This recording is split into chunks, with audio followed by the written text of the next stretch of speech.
الحمد للہ رب العالمین والصلاة والسلام علی سید المرسلین اما بعد۔ ایک بھائی سوال کرتے ہیں کہ کچھ لوگ اپنے آپ کو پیر کہتے ہیں، شیخ کہتے ہیں، اللہ کا ولی کہتے ہیں، لوگوں سے بیعت لیتے ہیں، انہیں اپنا مرید بناتے ہیں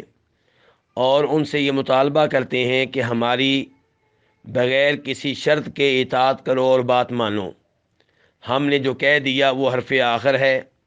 ہماری کسی بھی بات پہ اعتراض کرنے کی کوئی گنجائش نہیں ہے، اور ہم نبی علیہ الصلوۃ والسلام کے نمائندے ہیں، اس لیے ہمارے مرید ہمارے سامنے ایسے بیٹھیں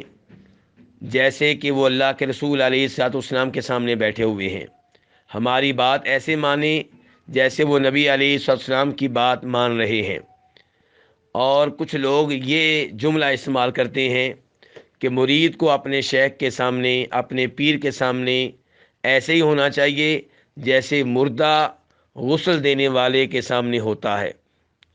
مردہ غسل دینے والے کے ہاتھ میں ہے، جیسے چاہے وہ حرکت دے، جیسے چاہے اس کے جسم کو الٹ پلٹ کرے، وہ اعتراض نہیں کر سکتا۔ تو ایسے ہی کسی بھی مرید کو اپنے شیخ پہ، اپنے پیر پہ اعتراض نہیں کرنا چاہیے اور ان کی ہر بات کو حرف آخر سمجھنا چاہیے۔ تو سوال یہ ہے کہ کیا یہ باتیں شریعت کے مطابق ہیں؟ کیا شریعت میں ان باتوں کی کوئی گنجائش ہے؟ تو گزارش یہ ہے کہ صرف نبی علیہ الصلوۃ والسلام وہ عظیم ہستی ہیں جن کی اطاعت بغیر کسی اعتراض کے، بغیر کسی دلیل کے، بغیر کسی شرط کے کی جائے گی۔ آپ کے علاوہ کسی انسان کو یہ حق حاصل نہیں ہے کہ اس کی اطاعت آنکھیں بند کر کے کی جائے، دلیل کے بغیر کی جائے، کسی شرط کے بغیر کی جائے۔ اس سلسلے میں 2-3 حدیثیں ذکر کرنا چاہوں گا۔ پہلے نمبر پہ وہ حدیث ہے جسے امام بخاری جناب علی بن ابو طالب رضی اللہ تعالیٰ عنہ سے روایت کرتے ہیں۔ وہ کہتے ہیں کہ نبی علیہ الصلوۃ والسلام نے ایک لشکر بھیجا اور اس کا سربراہ ایک انصاری کو بنایا، اور آپ نے اس لشکر کے ساتھ جانے والے لوگوں کو تاکید کی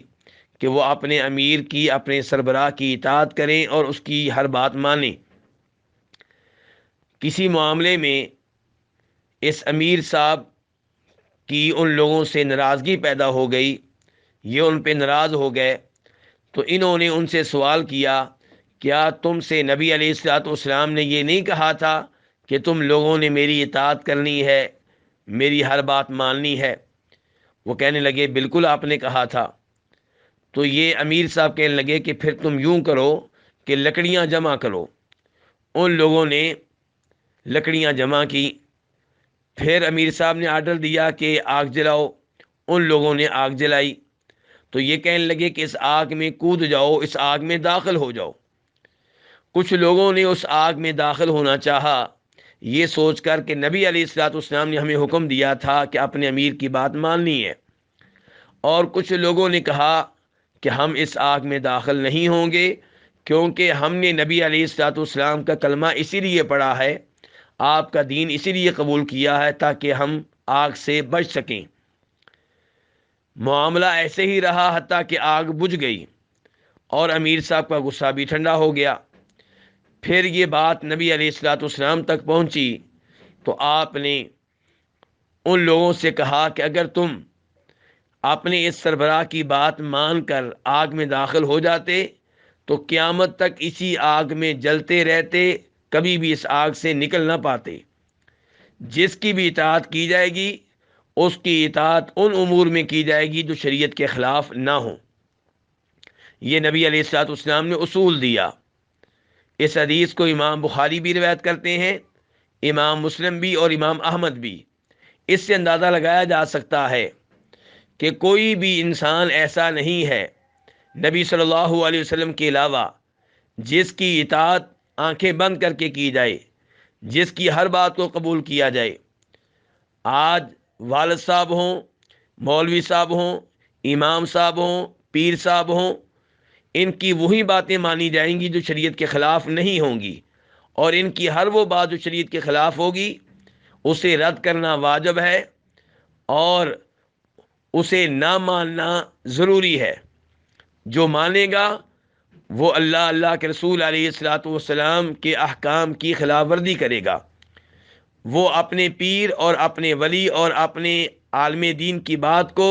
نبی علیہ الصلاۃ والسلام کی بات پہ مقدم کرے گا،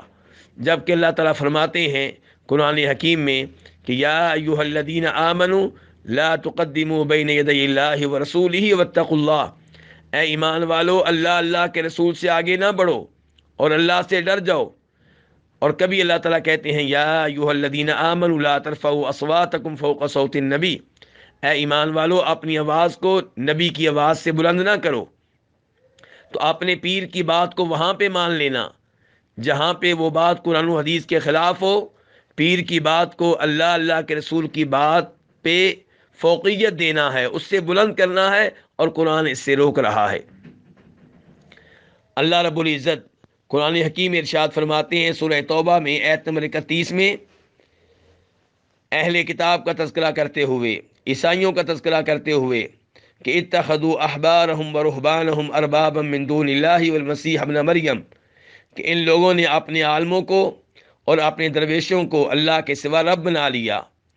اور مسیح ابن مریم کو بھی انہوں نے رب بنا لیا۔ وما امروا الا ليعبدوا الها واحدا، جب کہ انہیں حکم یہ دیا گیا تھا کہ وہ ایک معبود کی عبادت کریں، لا الہ الا ہو، یعنی کہ اللہ کی عبادت کریں جس کے سوا کوئی معبود برحق نہیں۔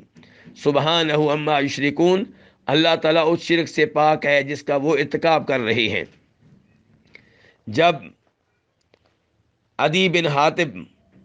بن حاتم مسلمان ہوئے، عیسائی تھے، آپ کے پاس تشریف لائے، ان کی گردن میں سونے کی صلیب تھی، آپ نے فرمایا یہ بت اپنے آپ سے اتار دو۔ اور عدی بن حاتم کہتے ہیں پھر میں نے سنا کہ آپ اس آیت کی تلاوت کر رہے تھے اتخذوا احبارهم ورهبانهم اربابا من دون اللہ، تو میں نے کہا اللہ کے رسول علیہ الصلوۃ والسلام، جو ہمارے احبار اور رہبان تھے، ہمارے علماء اور درویش تھے، ان کو رب تو کوئی بھی نہیں مانتا۔ یعنی کہ عدی بن حاتم کہنا چاہتے ہیں کہ اللہ تعالیٰ یہ فرما رہے ہیں کہ ان لوگوں نے اپنے عالموں کو، درویشوں کو رب بنا لیا تھا۔ عدی بن حاتم کہتے ہیں جب کہ ہم نے ان کو رب نہیں بنایا تھا۔ تو آپ صلی اللہ علیہ وسلم نے ارشاد فرمایا کہ وہ لوگ ان کی عبادت نہیں کیا کرتے تھے، لیکن جس چیز کو وہ حلال قرار دیتے یہ اسے حلال سمجھ لیتے، اور جس چیز کو وہ حرام کرتے یہ اسے حرام سمجھ لیتے۔ یعنی کہ آنکھیں بند کر کے ان کی اطاعت کرنا، حلال و حرام میں دلیل کا تقاضا کیے بغیر، اللہ کے احکام اور اللہ کے فرامین پہ غور کیے بغیر اپنے علماء کی، درویشوں کی، پیروں کی بات کو ماننا، یہ ان کو رب بنانا ہے۔ اور نبی علیہ الصلوۃ والسلام نے اس کی مذمت کی ہے، اللہ رب العزت نے اس عمل کو غلط قرار دیا ہے، اس کو شرک قرار دیا ہے، جیسا کہ سورہ توبہ کی آیت نمبر 31 میں اس کا مطالعہ کیا جا سکتا ہے۔ اور یہ حدیث تو میں نے آپ کے سامنے بیان کی ہے، اس کو امام ترمذی اپنی حدیث کی کتاب میں لے کر آئے ہیں، اور اس کا نمبر ہے 3095۔ شیخ البانی رحمہ اللہ نے اس حدیث کو حسن درجے کی قرار دیا ہے۔ خلاصہ کلام یہ ہے کہ دنیا میں کوئی بھی ایسا نہیں ہے جس کی آنکھیں بند کر کے اطاعت کی جائے، اس لیے پیروں کی یہ بیعت اور ولیوں کے نام پہ جو بیعت لی جا رہی ہے، یہ ساری بیعتیں قرآن و حدیث کے خلاف ہیں۔ بلکہ سچ بات یہ ہے کہ نبی علیہ الصلوۃ والسلام کے دنیا سے چلے جانے کے بعد صحابہ کرام میں ایک بیعت رہی ہے، اور وہ ہے حکمران کی بیعت۔ وقت کا حکمران، اس کی بیعت کی جائے گی کہ ہم آپ کی اطاعت کریں گے جب تک کہ آپ کا حکم قرآن و حدیث کے خلاف نہ ہو، اللہ کے رسول کے خلاف نہ ہو صلی اللہ علیہ وسلم۔ اس کے علاوہ کسی بھی نیک آدمی کو پیر جان کر اس کے ہاتھ میں ہاتھ دے دینا، اس کی بیعت کر لینا، اس کی ہر بات کو حرف آخر سمجھنا، یہ سب کچھ قرآن و حدیث کے خلاف ہے، صحابہ کرام رضوان اللہ علیہم اجمعین کے طریقہ کار کے خلاف ہے۔ یاد رہے کہ نبی علیہ الصلوۃ والسلام کے صحابہ کرام آپ کی تشریف آوری پہ آپ کے لیے کھڑے نہیں ہوتے تھے، جیسا کہ انس ابن مالک کہتے ہیں اس حدیث میں جس کو امام ترمذی نے روایت کیا ہے جناب انس بن مالک کہتے ہیں کہ ہم لوگوں کو صحابہ کرام کو جتنی محبت نبی علیہ الصلوۃ والسلام سے تھی کسی اور سے نہیں تھی۔ اس کے باوجود آپ کی تشریف آوری پہ ہم کھڑے نہیں ہوتے تھے، کیونکہ ہمیں معلوم تھا کہ آپ اس حرکت کو برا جانتے ہیں۔ تو نبی علیہ الصلوۃ والسلام نے صحابہ کرام کو اپنے لیے ایسا انداز اختیار نہیں کرنے دیا جیسا انداز پیر چاہتے ہیں اپنے مریدوں سے اپنی ذات کے لیے۔ اللہ رب العزت سے دعا ہے کہ اللہ تعالی ہمیں ہر طرح کے شرک سے اور ہر طرح کی بدعات سے محفوظ رکھے۔ اللہ تعالی ہر مسلمان کو قرآن و حدیث کا پیروکار بنائے۔ وصلی اللہ تعالی علی نبیہ محمد و آلہ و صحبہ اجمعین۔